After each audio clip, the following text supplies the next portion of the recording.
राधे कृष्ण दोस्तों। स्वागत है एक बार फिर से हमारे चैनल में आप सभी का। आज हम फिर से एक बार नई प्रेरणादायक कहानी लेकर के आप लोगों के सामने आए हैं। तो दोस्तों, अभी तक आप लोगों ने मेरे चैनल को सब्सक्राइब नहीं किया है तो मेरे चैनल को सब्सक्राइब कर ले तथा कमेंट में जय माता लक्ष्मी अवश्य लिखें, जिससे माता लक्ष्मी की कृपा आप पर सदा बनी रहे। दोस्तों, आज की कहानी है कि इन 4 स्थानों पर अपनी बेटी का विवाह ना करें, अन्यथा आपकी बेटी हमेशा दुखी और गरीब ही रहेगी। वो कौन से 4 स्थान हैं? मैं वीडियो के अंत में आपको जरूर बताऊंगा, तो बने रहिएगा इस वीडियो का अंत होने तक।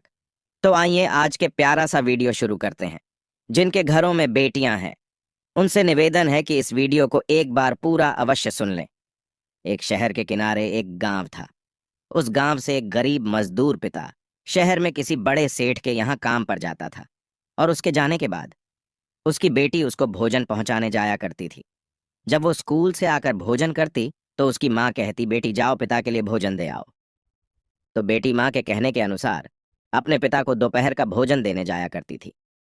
इस तरह से उसका पिता, जो सेठ के यहाँ नौकर था, वो भी वहां काम करता रहा, और धीरे धीरे उसकी बेटी जवान हो चुकी थी। सेठ उसकी बेटी को रोज देखता था। तो एक दिन सेठ को उसकी बेटी के गुण विचार, सुंदरता सब कुछ पसंद आती है, और सेठ उसके पिता से उसकी बेटी के बारे में बात करता है। तुम्हारी बेटी बहुत सुंदर है, सुशील है, चरित्रवान है। तब वो नौकर कहता है, हाँ सेठ जी, आपने सही कहा। मेरी बेटी बहुत सुशील है, सुंदर है, चरित्रवान है। ऐसी बेटी को पाकर के मैं धन्य हो गया हूँ, और ये जिस घर की बहू बनेगी उस घर का उजाला कर देगी, उस घर का नाम रोशन कर देगी, ये मुझे उम्मीद है। अब सेठ के मन में ये लालसा आने लगी, क्यों ना इस लड़की से मैं अपने बेटे का विवाह करा दूं।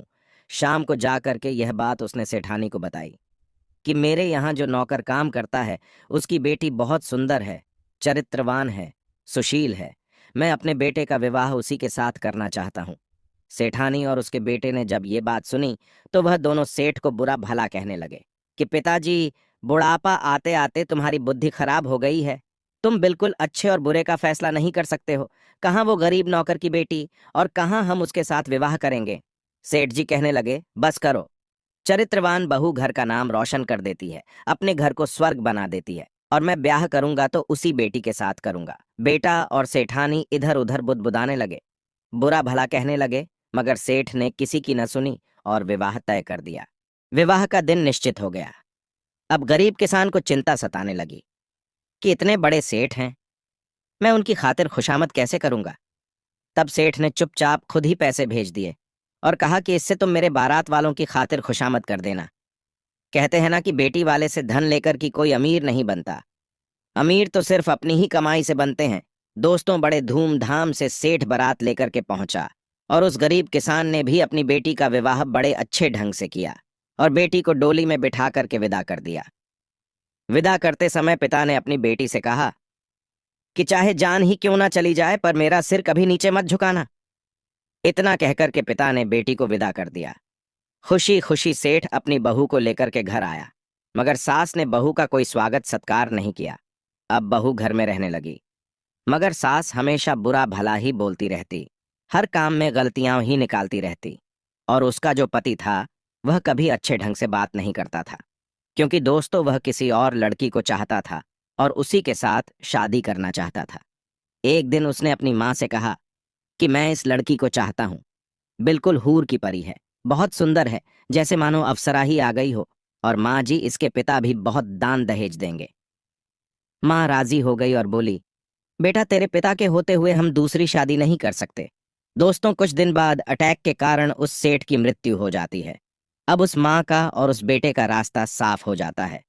उन्होंने योजना बनाई कि तेरे बाबूजी तो दुनिया से चले गए, अब बाबूजी के साथ साथ इस लाडली बहू को भी उन्हीं के पास भेजना पड़ेगा।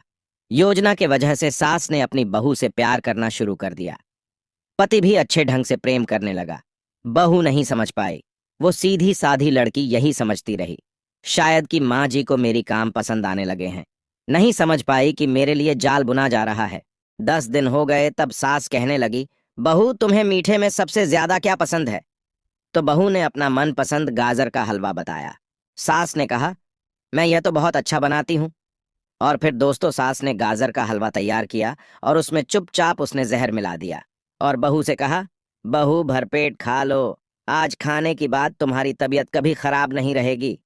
अब बेचारी सीधी साधी भोली भाली बहू ने वो हलवा खाया और जा करके सो गई। उसके बाद सुबह वो उठी ही नहीं।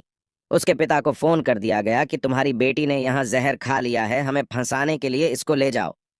पिता जानता था कि मेरी बेटी ऐसा कभी नहीं कर सकती। सेठ जी मर चुके हैं और ये तो उसे कभी चाहते ही नहीं थे। इन्होंने जरूर कोई साजिश की है। किसान अपनी बेटी की कंप्लेंट लेकर के थाने में गया, मगर कहते हैं ना कि जिसकी लाठी उसकी भैंस, जिसके पास पैसा है लोग उसी की सुनते हैं। उन्होंने भी कह दिया कि तुम्हारी बच्ची ने स्वयं जहर खाया है। यहाँ किसकी रिपोर्ट की जाएगी? जाओ यहाँ से।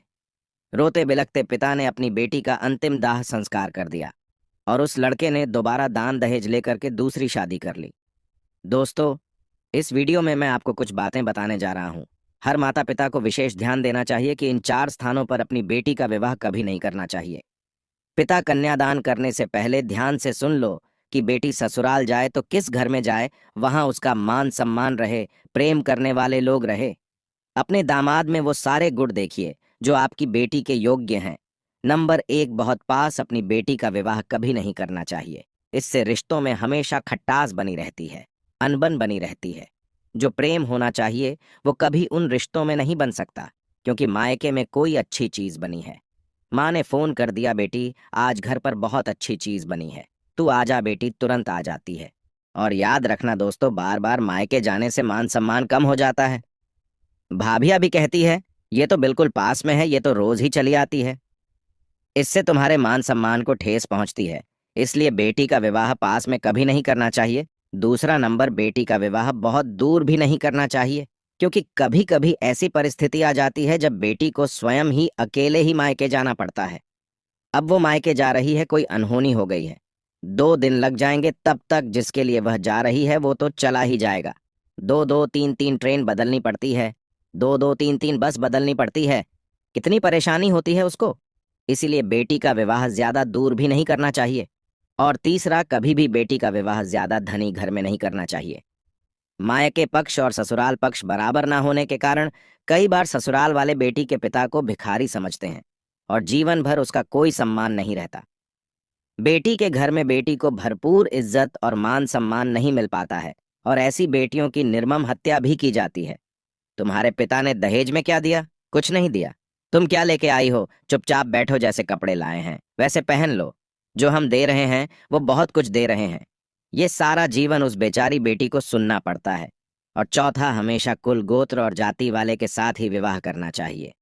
ये भी देख लेना चाहिए कि हमारी बेटी से होने वाला वर ज्यादा बड़ा तो नहीं है। 4-5 साल तो चल जाता है। दोस्तों, ऐसे 4 स्थानों पर कभी भूल के बेटी का विवाह ना करें, नहीं तो बेटी कभी खुश नहीं रहेंगी, जीवन दुख में ही बीतेगा। यदि मेरी वीडियो पसंद आई हो तो दोस्तों, चैनल को सब्सक्राइब करके कमेंट में जय माता लक्ष्मी अवश्य लिखें। हम आशा करते हैं कमेंट करने के बाद माता लक्ष्मी अपनी कृपा अवश्य करेंगी। धन्यवाद।